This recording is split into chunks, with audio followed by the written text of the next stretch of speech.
Bonjour, on va voir comment traiter l'euro en cette semaine du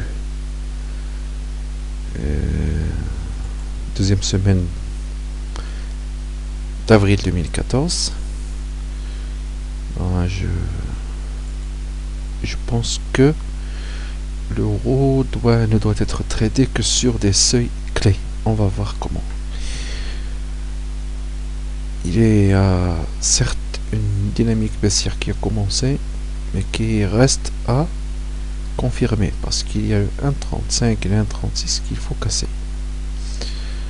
Donc si on regarde là, on est dans un canal en 6 heures, on est baissier, mais la vente, je pense qu'elle doit se faire ici à 1,3732.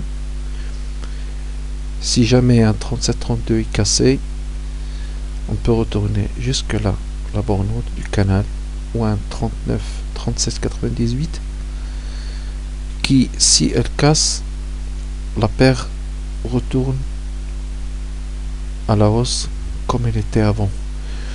Donc si celle-là tient, on reste baissier. Donc entre ici à 37,32 et 37,98, c'est neutre. Là c'est baissier et là c'est haussier. Donc, si on voit ici, j'ai mis un Ishimoku en mensuel. Voilà, on a touché le 5 span B pour la première fois. La première, c'est toujours un reflux. Donc il se peut qu'on aille jusqu'au span A ici. Donc, mais là, il faut pas casser là parce que là, il y a eu un canal mensuel qui ne doit pas casser pour que la paire reste pas moche, pour qu'elle soit pas moche, quoi. Donc voilà un triangle de démarque qui a été cassé. Son objectif est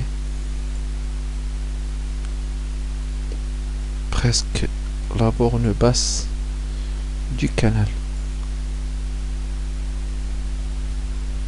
Donc 36 à peu près. L'objectif c'est 36 à peu près. Mais il faut pas vendre maintenant.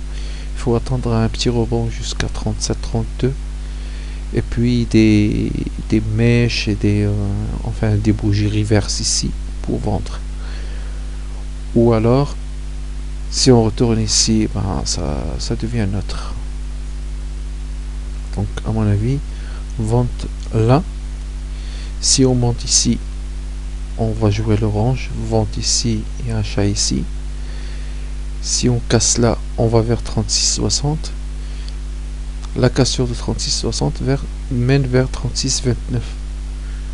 Donc c'est comme ça jusqu'à la minute de FOMC qui va nous donner encore un sens. Ce qui est important à noter, c'est que le NFP du mois dernier a donné un signal de vente ici, puis Hélène a enfoncé le clou et maintenant le NFP a donné un signal de vente.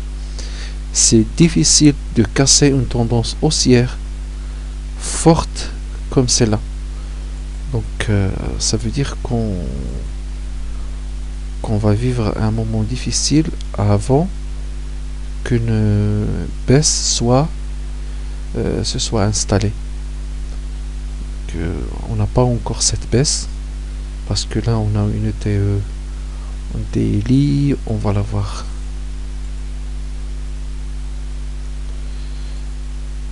On va voir cette TE, là voilà, elle est visible ici. Voici la ligne de coup, elle est cassée par le Shinko. Le Shinko est passé sous les cours à l'ouverture là du lundi. Donc ça veut dire que ça peut baisser encore, mais là j'ai toujours sous surveillance ce nuage ici qui doit être cassé par le Shinko. pour baisser.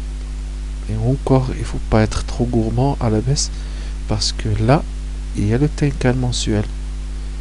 C'est sûr qu'il va faire refluer les prix quand il sera touché. On n'a pas touché depuis là. Regarde comment il a réagi. Ici, on ne touche pas la deuxième fois. La deuxième fois, on a 70% de chance de refluer. C'est la troisième fois qu'on a 50% de casser ou de refluer. Donc, c'est là qu'on peut passer. Alors, on va prendre l'euro avec des pincettes. Et on agira sur ces clés. Vous les avez ici, tous. Bon, vous avez mon avis sur l'euro USD. Bon trade à tous. Vous étiez sur la chaîne du Kali et n'oubliez pas vos likes. À bientôt.